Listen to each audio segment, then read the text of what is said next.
Калмыцкая кухня питательна и разнообразна. Особое место в ней занимает калмыцкий чай. Наши предки испокон веков придавали этому божественному напитку особое значение.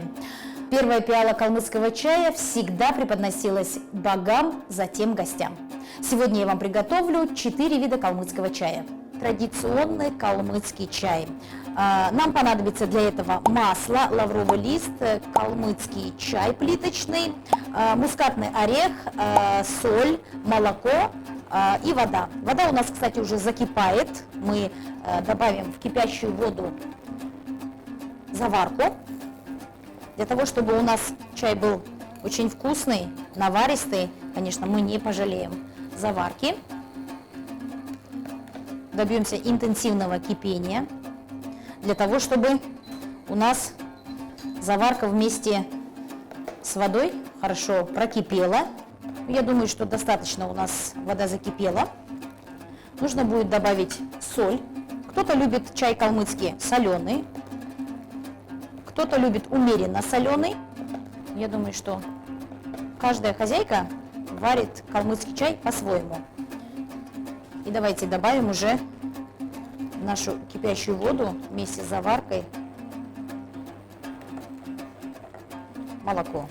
После того, как мы залили молоко по традиции, нам нужно будет 99 раз помешать по часовой стрелке, обогатить наш калмыцкий чай кислородом, для того, чтобы его вкусовые качества еще больше проявились. И чай у нас был вкусный, ароматный. Обязательно у калмыков все делается по ходу солнца. Чай у нас покипел, нам нужно будет масло. Также можно добавить сюда мускатный орех. По желанию можно добавить лавровый лист и все тщательно перемешать. Готовый калмыцкий чай желательно процедить для того, чтобы не попались стебли.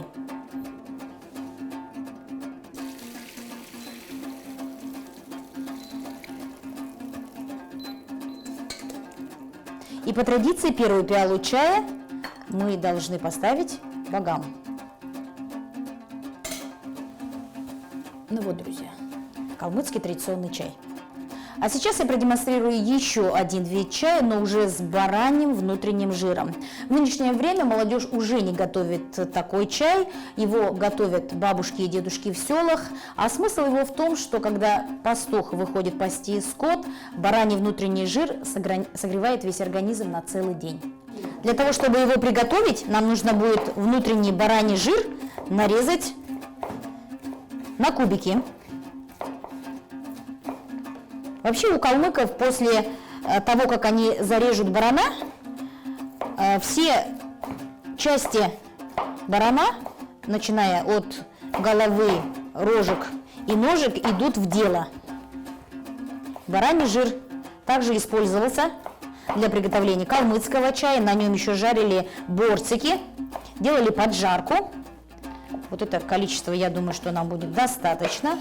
Раньше бараний жир использовался у наших предков как вместо растительного масла. Жир нам необходимо вытопить для того, чтобы у нас остались шкварки. Интенсивно помешиваем, для того, чтобы у нас жир не пригорел, иначе вкус чая испортится. Аромат стоит божественный. Конечно, камера все это не сможет передать.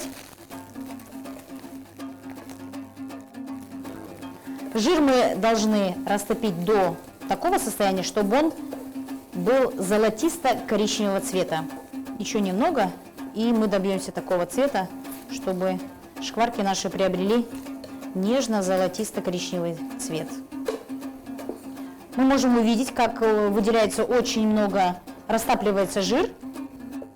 Этот жир потом использовали для того, чтобы пожарить борцики. Уже золотистые. Готовые шкварки нам нужно будет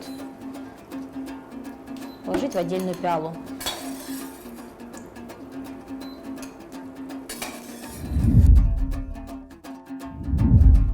Мы приготовили второй вид чая со шкварками.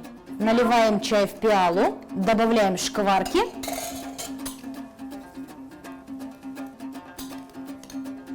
По по желанию.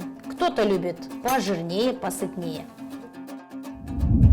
Третий вид калмыцкого чая с обжаренной мукой. Мука добавлялась для того, чтобы чай приобрел насыщенный вкус и плотную текстуру. Муку добавляем в сухую сковородку и обжариваем, интенсивно помешиваем, для того, чтобы мука у нас не пригорела. Мука должна обрести такой цвет золотистый. Самое главное, чтобы мука не пригорела, иначе калмыцкий чай будет иметь горьковатый вкус. Интенсивно помешиваем. У меня здесь примерно 100 грамм муки, такого количества хватит на 4 пиалы. По желанию вы можете добавлять разные пряности, не только мускатные орехи и лавровый лист, но и перец, гвоздику, они только улучшат вкусовые качества калмыцкого чая. Мы довели муку до нужного цвета, сейчас будем добавлять калмыцкий чай. Обжаренную муку мы пересыпем в отдельную пиалу, для того, чтобы каждый гость смог уже добавить ее себе и попробовать. Наливаем пиалу чай.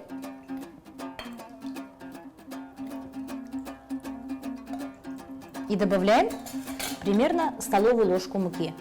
Обязательно нужно будет хорошенько перемешать, для того, чтобы все ингредиенты у нас смешались и чай получился у нас однородный и желательно без комочков.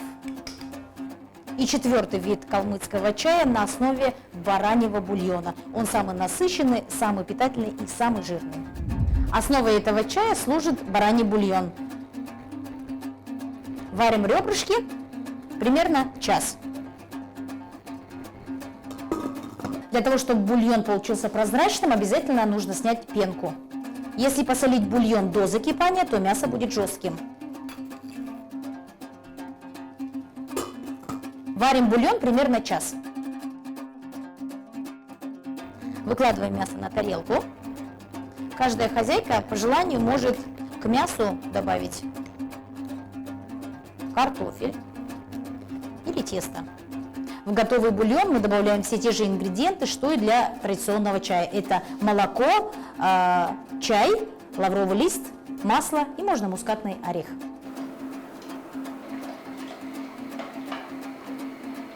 Накроем крышкой, для того, чтобы у нас немного покипел наш бульон вместе с заваркой.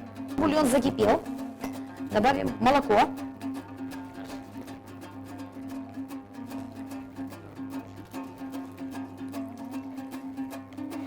Для интенсивного кипения можно накрыть крышкой. Молоко у нас закипело. Мы обогатили наш чай кислородом. 99 раз помешали. И сейчас будем добавлять масло. Вновь перемешиваем. И оставим чай для того, чтобы он настоялся. И вот наш чай готов.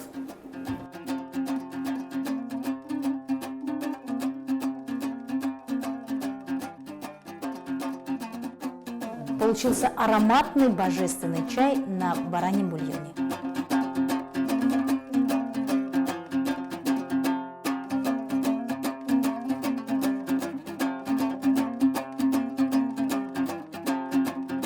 Испив однажды чай калмыка, вы испытаете истинное наслаждение его ароматом. Этот молочно-чайный напиток тонизирует и придаст вам силы духа.